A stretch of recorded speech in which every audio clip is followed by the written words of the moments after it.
Have you ever wanted to start your own podcast? I record and publish podcasts on a platform called Spotify for Podcasters, and I absolutely love it. Essentially, you can upload from your phone or computer, and it distributes to every platform that plays podcasts. They support video podcasts, and you can make money on the platform with ads or even podcast subscriptions, something that has made my life so much easier as a podcaster. So if you're interested, I highly recommend you give it a try. You can download the Spotify for Podcast app, or go to spotify.com/podcasters to get started on your podcast today. This episode is brought to you by Shopify. That's the sound of switching your business to Shopify, the global commerce platform that supercharges your selling. Harness the best converting checkout and same intuitive features, trusted apps, and powerful analytics used by the world's leading brands. Stop leaving sales on the table. Discover why millions trust Shopify to build, grow, and run their business. Sign up today for your $1 per month trial period at shopify.com/tech23. Welcome to the AI Chat Podcast. I'm your host, Jaden Schaefer. Today on the podcast, we have the pleasure of being joined by Natalie Tecimer, who is a fellow at the NYU Law Center for Cybersecurity. She was formerly at the U.S. Department of Justice, where she was a lead for AI, representing the U.S. in global treaty negotiations at the Council of European Convention on AI, and a federal prosecutor. She also worked at the U.S. Department of Defense on big data and AI issues. She has policy experience from CSIS, and she received her bachelor's from the University of Southern California and her JD from Georgetown University Law Center. We're super excited to have you on. Welcome to the show today, Natalie. Thanks so much, Jaden. I'm really happy to be here and have a little chat about AI.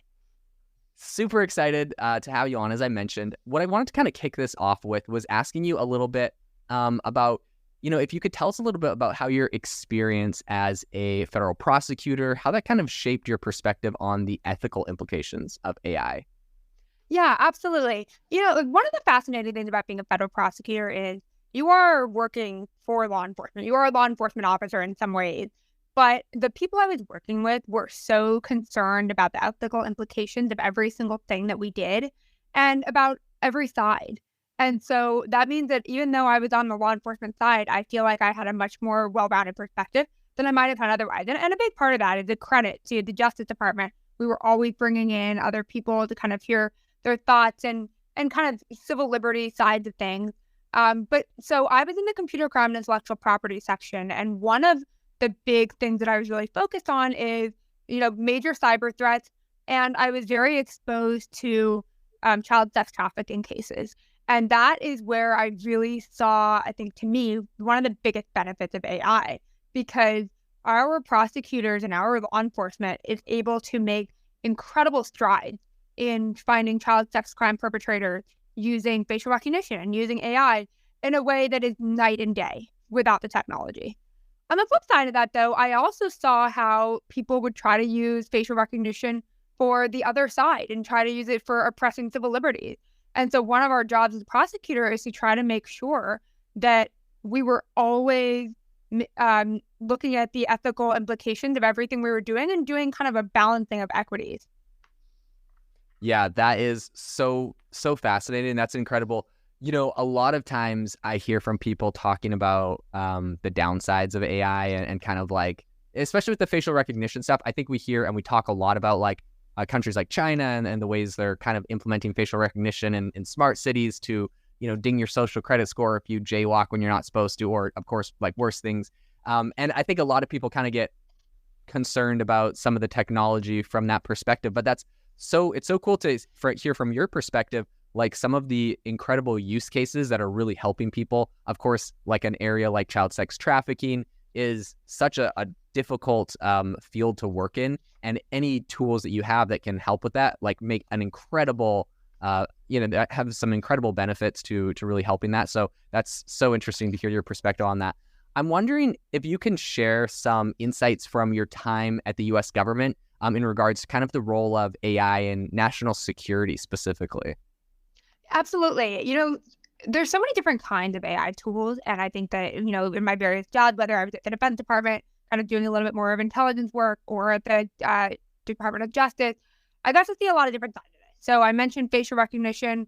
Object recognition is a really other interesting case. I think that, there's a lot of battle space awareness that can be done in a different way with AI algorithms and AI tools. that make it safer for troops who are on the ground. There's obviously a lot that happened on the drone and autonomous weapon side of things. And I was really proud that the government has always had ethical AI policies, I think, as far back as 10 years ago on those kinds of issues. But once again, a lot of what I saw is how do we use AI and technology and national security to minimize any kind of risk to civilians and also to U.S. people.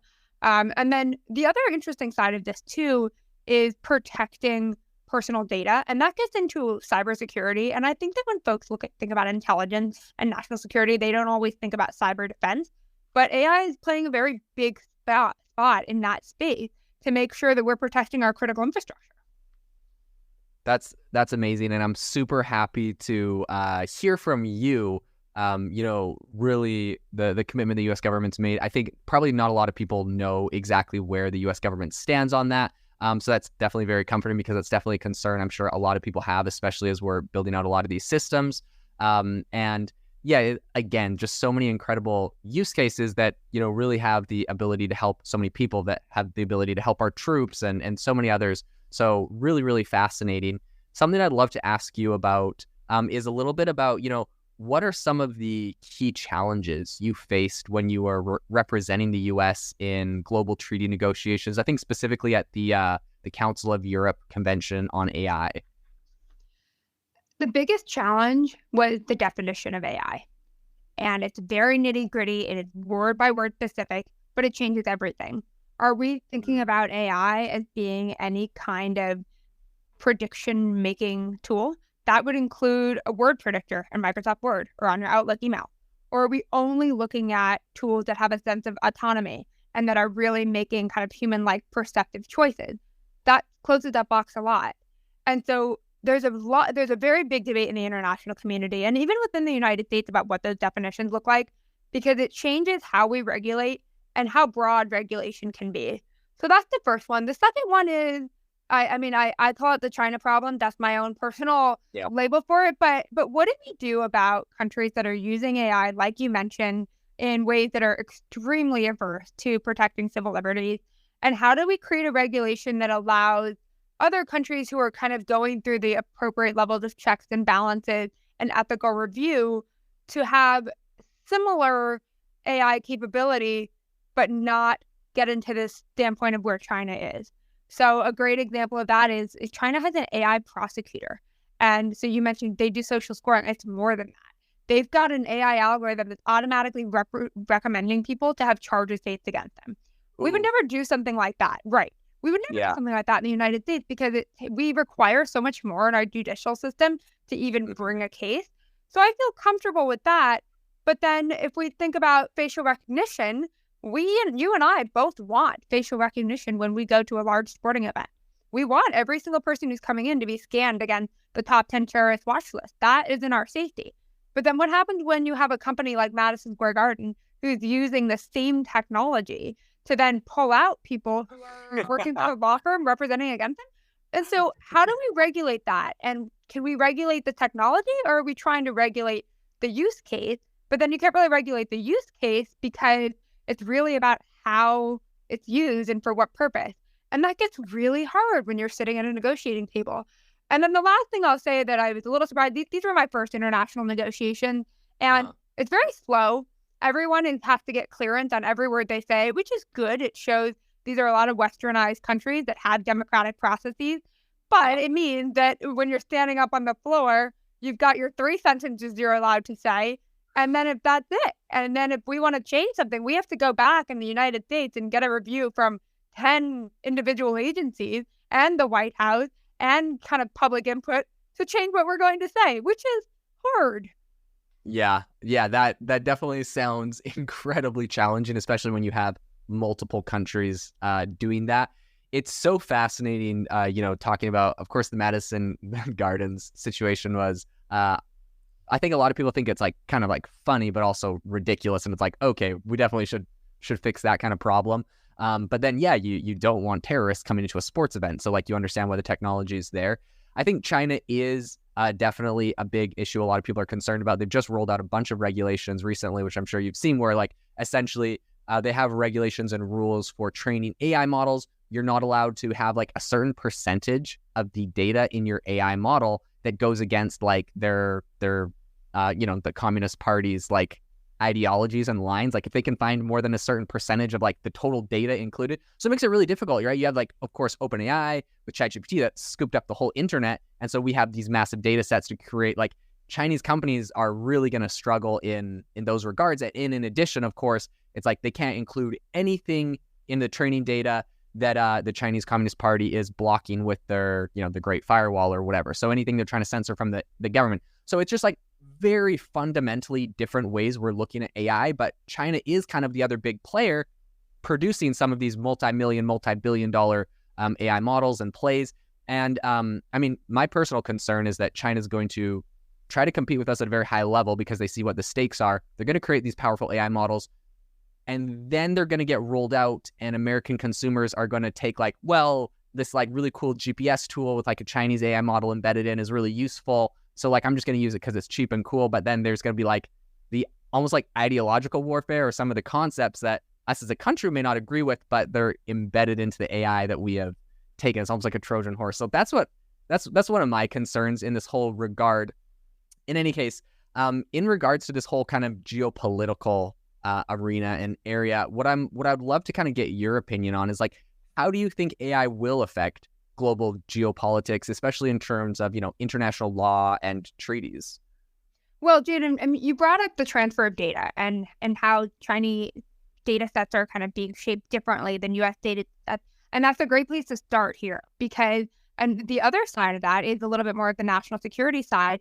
How does a company like OpenAI, who has these massive data sets that can in some ways represent a lot of U.S. purchasing power and a lot of consumer demand, and then that data set can then be used by a foreign adversary, which could be a potential threat. And I think that kind of ties into how the U.S. and other countries should think about AI from a global side, because all of the sudden data, and we've seen this in other ways, but data becomes the ability to cross borders and be used to make predictions against someone's population potentially. So that's one thing I see. I also think that there's this piece of how other companies and from different countries and how the country regulation themselves are going to want to use AI tools differently. And we see that a lot. The U.S. I think has been very at the forefront of wanting to use AI tools to improve Defense Department production. I absolutely loved the op-ed that Deputy Secretary Kat Hicks wrote just about all the possible benefits of the Defense Department using AI. But there's other countries that might not think that that's appropriate to use AI in any relation to military, whether we're just trying to improve a human operations and human resources side of things. And that's a sticky point. And then on the other side of this, there's countries that are using AI much more for tax benefit determinations and social welfare determinations.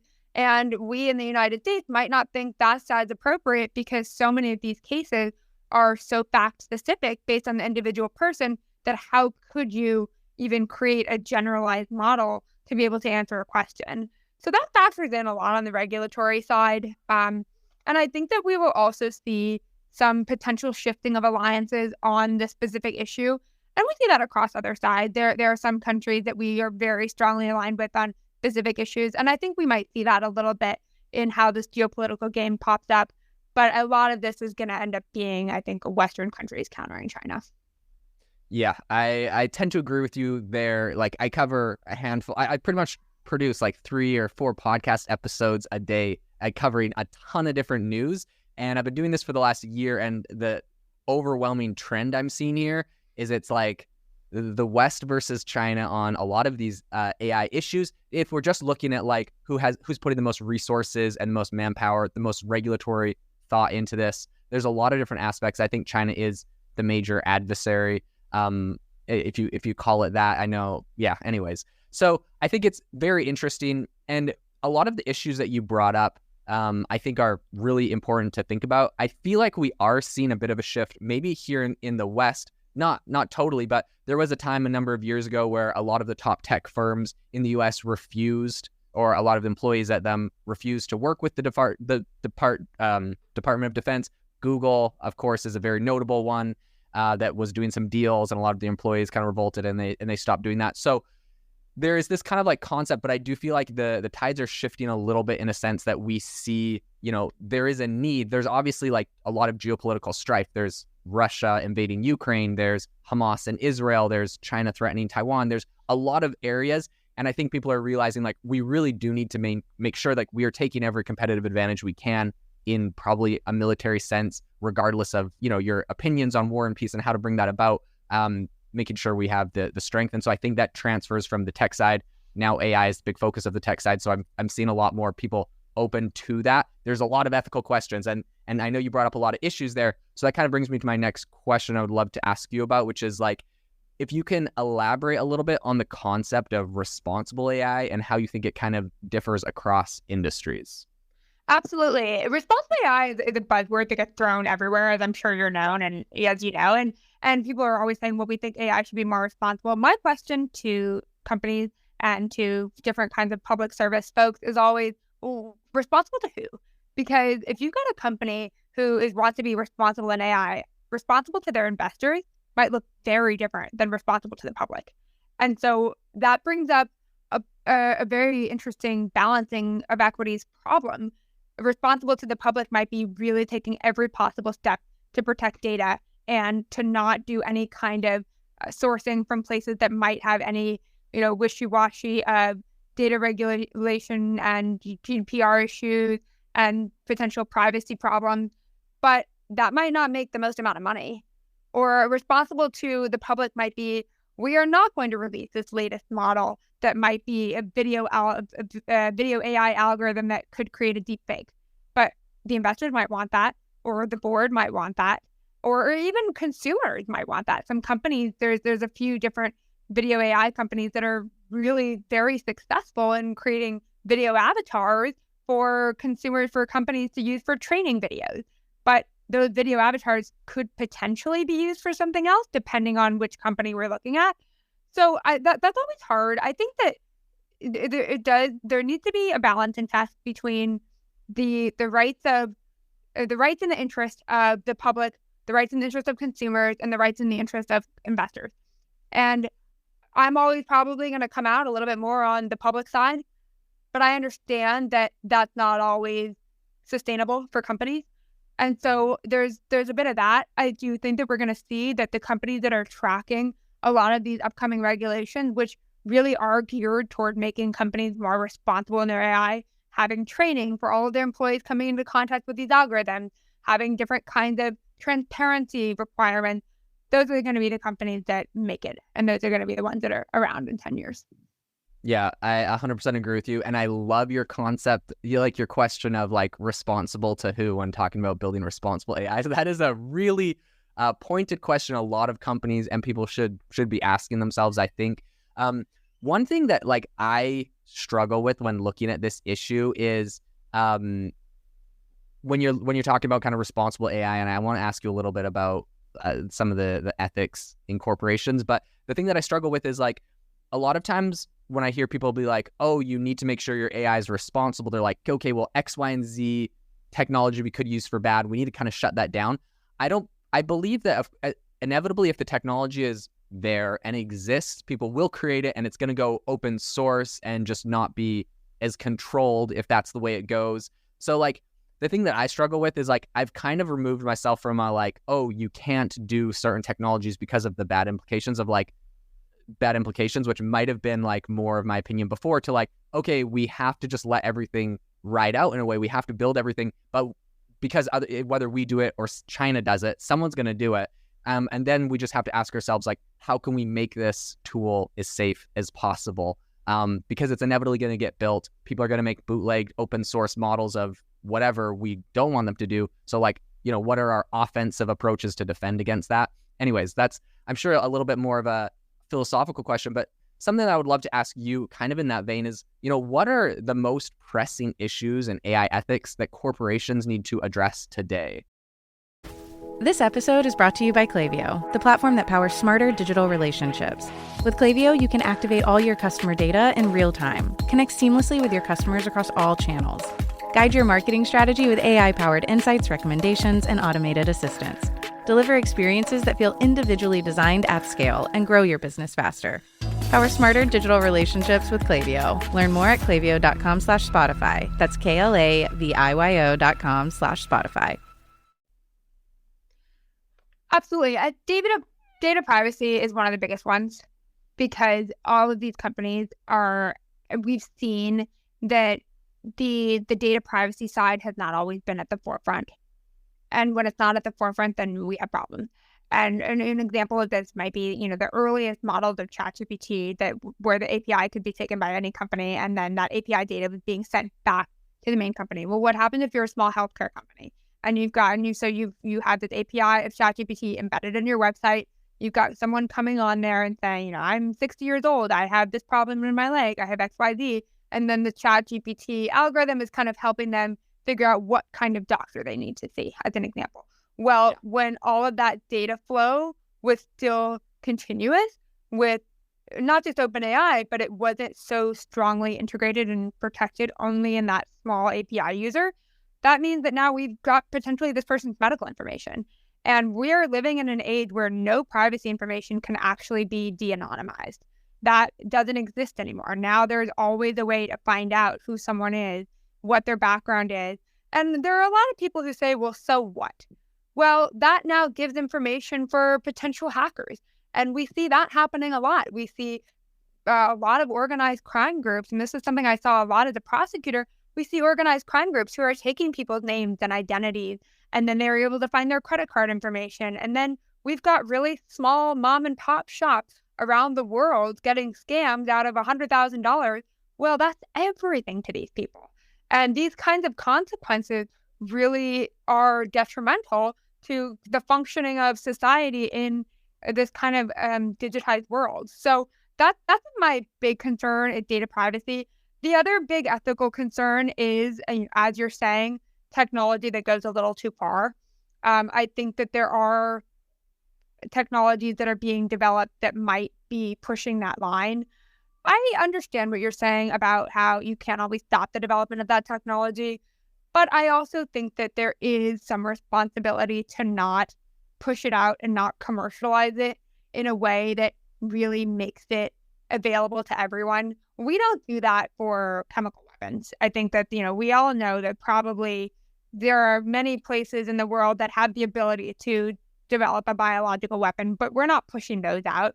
And I think that in some ways we need to look at some AI capabilities in a similar way. An example of this might be, a real-time, instantaneous, no human review required drone. That does not exist. Yeah. But that would be detrimental. But we could very easily create that technology. But we shouldn't. And if it is being created, we should not commercialize it. We should not publicize it. So I do think companies have a duty to do that. Yep. I do agree with you, especially on the company side, especially when you look at what are the barriers to entry. Well, to create something like ChatGPT, it's hundreds of millions of dollars. So yes, we shouldn't create bad versions of that technology and spend millions of dollars developing tools. Of course, if our adversaries or other people, bad actors, want to develop that, there's not as much we can do to stop them. We'll try our best. But definitely not giving them, a leg up on that. As far as the autonomous drones, I did see reports that Ukraine, I believe, was launching some of the first autonomous AI drone technology. So not a lot of comments on that, but it does look like it exists and it's out there. If it's possible, people will make it. And so my thing is just what do we do if all the things that were possible were made? What are the safeguards? What are the things we put in place? Something I would love to ask you about is, how do you see the role of regulatory bodies evolving in the context of AI development and deployment? A lot of what regulatory bodies are going to end up doing is preventing companies from being able to produce certain kinds of technologies if they want to sell them to different audiences. So that's going to be, I think, the EU AI Act's impact on this whole space, for example. Now, companies that don't have the ability or the desire to make some of their algorithms completely transparent or to share kind of a lot of their API algorithm. And there's a very long list of requirements. Those companies are not going to be able to operate in Europe without the threat of being fined. Now, some companies are probably going to take the fine. We've seen that with GDPR, but GDPR has been kind of effective in some ways because we're seeing some companies really do have to change their practices, whether that's just a banner that says you're now entering a GDPR zone, here are the different privacy laws that apply. That's still something. So I think we're going to see that a lot. We are going to see, I think, some difference in the types of companies that are able to do contracting with the government, whether it be the federal government or European government, based on different kinds of requirements. We're already seeing that a little bit. I mean, there's no U.S. law on AI right now, but there's a lot of drafts out there. The White House published their, blueprint for an ethical bill of rights, which I think that companies are not necessarily following, but they're paying attention and they're noticing them. And also, it looks a heck of a lot better for a company to say, oh, I am actually providing a right to notice when someone is targeted by my AI system. I think, that kind of gets in some ways. So I think we're seeing a little bit of that. It's going to be really interesting to see where the U.S. ends up finally coming out on AI regulation. My guess is, unfortunately, that so many of these things are going to be watered down because there's so many different viewpoints on every side. And I think it might take a little while for us to really have something that is changing the landscape in a substantial way. Do you think the U.S. will just kind of default to copying the regulation out of the EU, for example, in a similar way that the EU came out with GDPR, and now essentially by default most American companies follow that because they do business in the EU? Do you think that it'll just kind of like be adopted, or do you think there's going to be some fundamental differences the U.S. takes? We're still figuring out what the final version of the EU AI Act is going to look like. I think it's going in a positive direction. From the first draft I saw a couple of years ago, it's really come a long way in bridging some of our concerns with the U.S. government and concerns from U.S. companies. One of the initial concerns about the EU AI Act was that it was very stifling for innovation, and they backed off on some of those provisions a lot. So I think that, yes, we might end up in that situation. The other one that I'm, personally biased about and I'm excited about is the Council of Europe AI Convention, because I was kind of doing negotiating on that. And once again, I think that, if that treaty comes out in the next couple of years, the U.S. would hopefully sign on to it. That's never a guarantee, but hopefully sign on to it. And that might become a kind of a de facto law in the way that we follow international treaties. I do think that these regulatory advancements are going to be made abroad before they're made at home. Okay. Yeah, that's very interesting. Okay, one thing I'd love to ask you along this vein, because I think this is probably one of the areas that has gotten the most criticism regarding AI and regulation. So I'd love to get your take on it. But that is the fact that the U.S. right now, obviously, we've done a number of like congressional hearings and other things where they brought in a bunch of big AI players. And I think the most notable is the fact that we have people like Sam Altman from OpenAI calling for more AI regulation. And the criticism there is that everyone's saying, he's kind of scooped up the whole internet, created this tool that's incredibly popular, raised $10 billion, kind of the number one AI person. Now he's calling for more regulation to essentially to build a moat, but a regulatory moat around his company. What does the relationship look like that, from your perspective, that you've seen between the enterprise and government? And I understand like there's a necessity, because I would hate for the government to just create regulations without consulting like the industries that they regulate. But at the same time, it's like, if it's just the big players, how are we kind of avoiding a situation essentially that people are concerned about where we stifle innovation for the smaller players or newcomers in the space by the big ones? My impression has always been that there are some companies that raise the regulation flag, and they are very wild about raising the flag so that then they can punt being responsible and doing ethical behaviors to the government and saying, oh, well, we're waiting for the regulation. We're waiting for the regulation. I think there are a lot of those right now in the big AI company space. The downside for the small companies is that they're not as vocal. And when people think of AI, I think OpenAI and ChatGPT are now household names. There are some really incredible companies out there that are doing phenomenal work that are not household names. And that probably will not be because of how some of these bigger players are really rising up and waving the flag wherever they go. I think that happens everywhere, though. I feel very comfortable from my time in government that whether it be the Justice Department, the White House, the Defense Department, there are so many different ways that there is public input from companies of all sizes, from academics, from individual civil society groups, that it made me feel proud to be an American, that we're really, in all of that kind of rulemaking and agency procedure, there is that opportunity for people to provide input. And I love that. Yeah, I really appreciate your optimism on that, because I think that is a concern of a lot of people. But hearing from someone like yourself that has been in it and still quite optimistic on it, I think a lot of people will be happy to hear that. Something I'd love to ask you, because I know you have a kind of a background in this. How do you think AI is going to impact the legal landscape, particularly in kind of the realm of cybersecurity? Absolutely. AI and cybersecurity is moving very quickly, and it's very exciting. I think that there's a big problem, especially in the past 5 years, and I certainly saw a ton of this as a prosecutor, with computer hacking and intellectual property crimes too. And AI can do a lot of good here.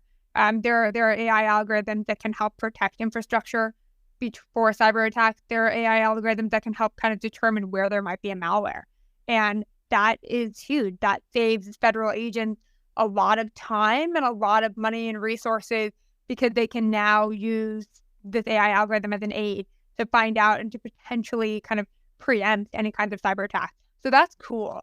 In the legal landscape too, a lot of folks are talking about how AI is going to replace the first-year associate at law firms. I think that there's a lot about AI being able to write case law, or not necessarily case law, but write briefs and motion practice and do litigation and contracts. And I think there is going to be a lot of that, anything that saves firms and companies time and money will be used. But I'm hoping that in the corporate legal world, there's always that fundamental principle of human in the loop that we always talk about with responsible AI, and that none of these contracts that an AI algorithm is writing becomes the final one. To me, the bigger concern is that the general public will then think that they can be a lawyer or a doctor or an engineer because they're going to ChatGPT, and ChatGPT is telling them how to do this or any other kind of AI algorithm. And then they are forgetting that no one who's a professional engineer is actually going to only trust what the AI algorithm tells them. There is going to be someone who's trained and who has seen so many different kinds of circumstances and experiences and knows how to put all these things together. AI algorithms can start to try to mimic the human brain, but I hope that we always remember that we should be the final say on absolutely everything. I love that, and I 100% agree. I mean, you brought up your concerns at the beginning, where China's literally litigating and judging people, and really do not want to get in that same situation here in the United States. Natalie, as we're wrapping up today, really appreciate you coming on. I would love to hear your perspective on where you think, some predictions on where you think AI is headed in the next kind of 3 to 5 years. What are some things, based off of your perspective, that you think people should be looking out for, that we might see coming down the pipe? Yeah, one of the AI potentials that I'm the most excited about is AI in healthcare. I mean, this is a field where we are seeing incredible advancements already. They're talking about using AI to help people with ALS be able to communicate with their loved ones. That's awesome. That changes people's lives for the good. I love AI in education. I mean, I absolutely love a company like Khan Academy that's using AI to kind of reach underserved people and populations that would not necessarily have access to a tutor or a teacher. So those are some of the things that give me hope about this space. I do think we are going to end up moving to a time in the next 5 to 10 years, probably closer to 5 years, where all of the buzz and excitement about AI levels off, because all these AI tools become such a regular part of our daily lives that it stops being such a hype in a way. And we will see shifts in how we do things every day. I mean, kids might not learn how to edit so well because they don't really have to anymore, for better or for worse. We might end up seeing a lot more doctors relying on AI tools to kind of provide the first scan of MRIs to see where different problems might lie. But that's not necessarily a bad thing. I'm all lives. And I do think that we are moving towards some really exciting use cases for that. Totally agree. I'm so excited for them, and I agree with you. Healthcare is one of the areas that I talk about on my podcast all the time. I think people get sick of me like being excited about that area, but it is so phenomenal, and obviously like just so many use cases. Doesn't seem very controversial how much that's going to help people. Something I would love to ask you about as we wrap up: if people are interested in feeling like their voice is heard or hearing more about the regulation and what's going down in the government, what's a good place? What's a good way for them to listen, learn more about that? Like, talking to you today has been phenomenal to kind of get your inside perspective. But for a lot of people, I think they feel like they want to know what's happening in that realm. AI and regulation is incredibly important. Even startup founders or even just users, what's a good way for them to learn more about that? What's a good place for them to find out more? Absolutely. One of the good and also very bad things about the federal government is whenever a federal agency makes a rule or a law, it's required to go through a public notice and comment period, which means that by law, the federal government is required to let all of us write in our comments. And people really do read them. I think people's voices really are heard. I really encourage people, though, to do as much reading as they can, to do writing, to write op-eds if they're kind of more on an academic side, to think about how they're using AI in their own companies. One small way to really get involved is to think about how your company and how your own personal use cases of AI could be better or for worse. One of a company I'm volunteering at pro bono recently talked about how we can be using AI to better help our underserved litigants. And those are the kinds of conversations that are advancing the space, even from a regulatory side, although it might not feel like it in that moment. Absolutely fascinating, super exciting. So yeah, I think that's a big something that a lot of people are going to be interested in looking into. Natalie, thank you so much for coming on the podcast today. Sorry that this went a little bit over. You have been phenomenal and you shared so many insights. So it's been incredible.